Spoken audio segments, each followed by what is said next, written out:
Good morning everyone. আজকে সকাল সকাল উঠে একদম ছাদে চলে এসেছি। তো দেখো ছাদের ভিউটা কত সুন্দর লাগছে। তো এদিকে আমার সঙ্গে কিন্তু আবিরও চলে এসেছে। তো আবির কালকে রাতে একটা কাগজের গাড়ি বানিয়েছিল, তো সেইটা নিয়েই খেলা করবে সকালে। তো এইদিকে দেখো আমার ক্যাপসিকামের গাছটা, একটা ক্যাপসিকাম ধরে আছে।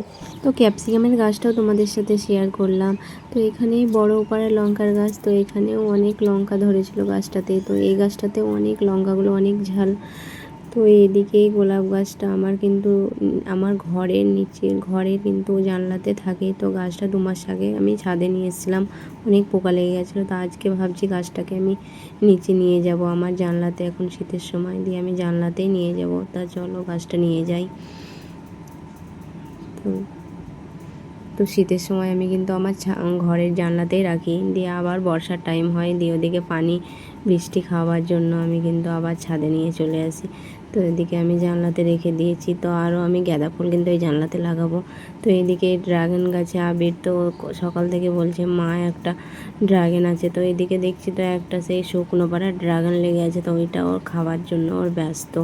তো বলছে দাঁড়া এটাকে পেড়ে দিই। তো এটাকে আমি পেড়ে নিলাম। তো ও তো খাবার জন্য একদম সকালবেলা একদম কোনো কিছু খাওয়া দাওয়া কিছু নাই, ড্রাগনটা খাওয়ার জন্য ব্যস্ত। তো একদম দেওয়া মাত্র হাউ মাউ করে ওটাকে একবারে 1 মিনিটও লাগলো না খেতে।